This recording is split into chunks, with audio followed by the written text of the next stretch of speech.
Atención emprendedor, potencia tu negocio con préstamos con garantía hipotecaria de rebajatuscuentas.com y págalo hasta en 10 años. Gracias a Samsung. Hay otro tema, y él hablaba de la segunda denuncia constitucional contra usted y contra los exministros de Salud por el manejo con deficiencias de la pandemia. Y la verdad que lo que recordamos de aquel entonces es que en su momento se cuestionaron la compra de las pruebas rápidas. El Perú llegó a ser el país con más muertes, con la mayor tasa de mortalidad. 670 fallecidos por cada 100.000 habitantes. La gente se moría en los hospitales. No habían los recursos necesarios. Se hicieron decisiones equivocadas. ¿Cómo toma usted esta denuncia constitucional? Repito, contra usted, contra el ministro Ugarte y uno más. El ministro Zamora. El ministro Zamora, sí, efectivamente.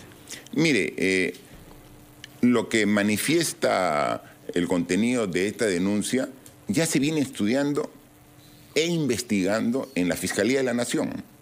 En todo caso, no es más que un show político, el ratificar un concepto que ya está en investigación y que con argumentos nosotros venimos en el Ministerio Público aclarando todas las dudas al respecto.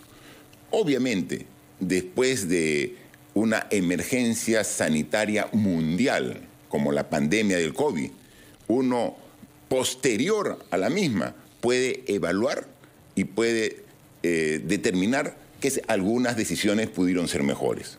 Sí, aquí... ¿Usted reconoce que tomó decisiones equivocadas que hicieron que el panorama sea tan desastroso en ese entonces?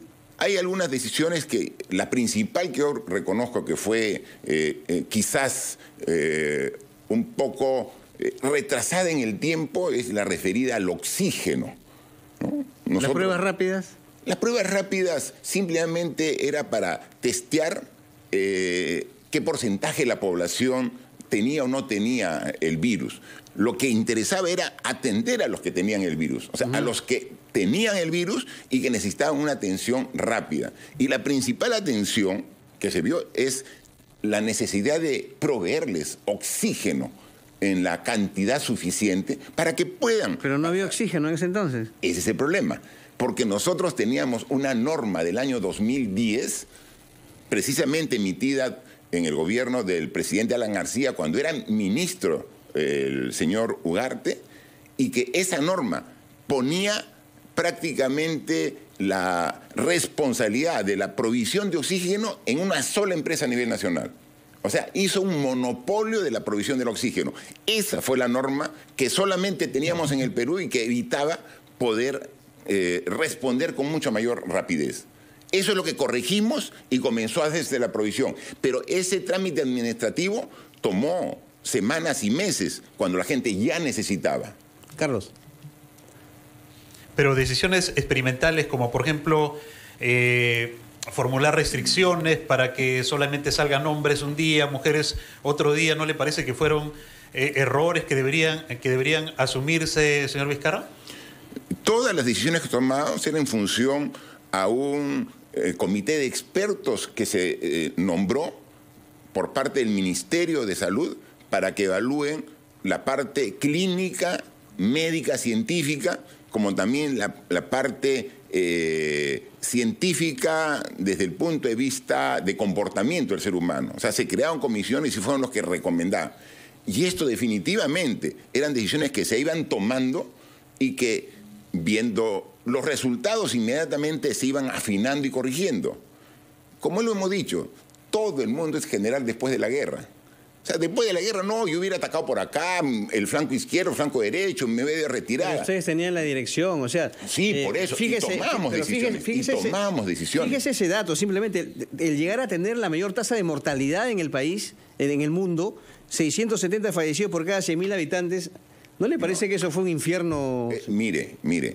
Y debería reconocerlo. La Organización Mundial de la Salud, Carlos, después de 2 años del COVID, ha hecho una evaluación a nivel mundial de cuál ha sido la incidencia del virus en cada país del mundo. Y ahí ha salido a la luz una serie de información que no se tenía conocimiento, como por ejemplo, ¿qué? La tasa de mortalidad que daba y se determinaba en ese momento en cada país era en función de lo que informaba cada país. Y nosotros en el Perú hemos sido muy estrictos en informar lo real. O sea, la realidad descarnada informado. Hay muchos países en el mundo que subestimaban su información, que reducían la información. Hablando del Perú, pues. No, pero por eso, lo que pasa en otros países, lo que pasó concretamente en el Perú. No, es que lo que usted me dice que es la tasa más alta del mundo. Es lo que dice. ¿Eso fue lo que se determinó? No, pero era con la información que daba cada país. Pasados 2 años, el año 2022, la Organización Mundial de la Salud determina cuál ha sido el nivel de mortalidad en todos los países con información ya de la OMS y determina que esas tasas varían proporcionalmente a lo que se tenían en ese momento. Por eso hay que entrar a la fuente y si usted ve la información de la Organización Mundial de la Salud, ve de que esto ha sido una pandemia sumamente grave en el Perú como en muchas partes del mundo. Claro. Al menos puede reconocer que se equivocó al vacunarse antes que la mayoría de los peruanos, señor Vizcarra. Eso se ha comentado en innumerables oportunidades, que fue, y lo reconocimos, y públicamente nosotros pedimos las disculpas del caso por no haber informado inmediatamente, pero lo que sí queda claro, en una información que pedimos al Ministerio de Salud, que nos ha respondido, el Ministerio de Salud ya oficialmente ha respondido que las vacunas en el Perú llegaron en febrero del año 2021. En febrero del año 2021 llegó el primer lote de vacunas con la que se comenzó a hacer la vacunación. En consecuencia, las inoculaciones que se dieron el año 2020 son parte de un proceso de fases de prueba. La vacuna en el Perú llegó aquí el año 2021, en el mes de febrero. A partir de ahí se hace un programa de vacunación, que es el que ya todos conocemos. ¿Usted no reconoce que se equivocó? No, reconozco que participé. ¿Y se aprovechó del cargo para...? No es ningún aprovechamiento del cargo.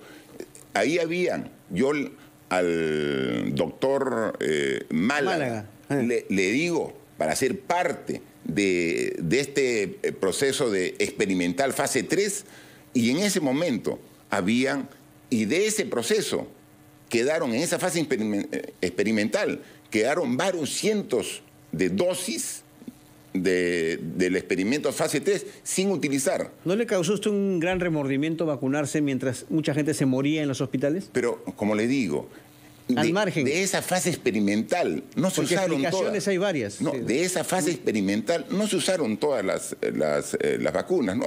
Es decir, esa fase experimental quedaron muchos cientos sin usar. Pero lo que sí hicimos, y eso también ha quedado demostrado, que avanzamos con todo el procedimiento para la adquisición de vacunas. Y por eso el siguiente gobierno del presidente Sagasti pudo en el mes de enero concluir todos los procesos que habíamos iniciado nosotros meses antes para poder... Hubo evidentemente aciertos, como usted dice, con el aprendizaje, pero también hubo errores tremendos en la gestión que acá los estamos tratando. Carlos.